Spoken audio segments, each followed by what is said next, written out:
Hi guys, welcome back to my channel సుతవి blogs. ఈ వీడియోలో మనం భీష్మ ఏకాదశి గురించి తెలుసుకోబోతున్నాం. భీష్ముడు సంతన మహారాజు మరియు గంగాదేవుని యొక్క పుత్రుడు.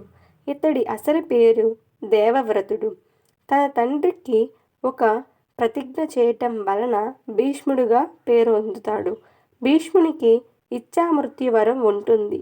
దాని వలన తన మరణ సమయాన్ని తానే నిర్ణయించుకోగలడు. మహాభారత యుద్ధంలో అర్జునుడు భీష్ముడిని బాణాలతో గాయపరుస్తాడు. భీష్ముడు అంపశయ్య మీద ఉంటాడు. అప్పుడు భీష్ముడు ఇది దక్షిణాయన కాలమని, ఉత్తరాయణ కాలంలోనే నేను మరణించాలనుకుంటున్నానని చెప్పి అలాగే కొన్ని రోజులు అంపశయ్య మీద ఉండిపోతాడు. యుద్ధం ముగుస్తుంది. పాండవులు అందరూ కూడా రాజ్యానికి వెళ్ళి ధర్మరాజుకు పట్టాభిషేకం చేస్తారు. పట్టాభిషేక అనంతరం పాండవులు 5 కూడా భీష్ముడిని సందర్శించడానికి వెళ్తారు. అప్పుడు భీష్ముడు అంపశయ్య మీద ఉండి పాండవులకు విష్ణు సహస్రనామాలను ఉపదేశిస్తాడు. అసలైన ధర్మం గురించి వివరిస్తాడు. దాని తరువాత ఉత్తరాయణ పుణ్యకాలంలో మాఘశుద్ధ అష్టమి నాడు భీష్ముని ఆత్మ ఆ పరమాత్మలో లీనమైపోతుంది.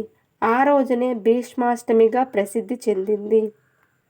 భీష్ముడు మోక్షం పొందిన తర్వాత వచ్చిన మాఘశుద్ధ ఏకాదశిని భీష్మ ఏకాదశి అని, మహాఫల ఏకాదశి అని, జయ ఏకాదశి అని అంటారు. ఆ రోజు విష్ణు సహస్రనామాలు జపించడం, దేవాలయాలను సందర్శించడం, దాన ధర్మాలు చేయటం వలన విశేష ఫలితం ఉంటుందని పెద్దలు చెబుతూ ఉంటారు. ఇది భీష్మ ఏకాదశి అసలు కథ. కంటెంట్ నచ్చినట్లయితే లైక్, షేర్, సబ్స్క్రైబ్ చేయండి. Thank you.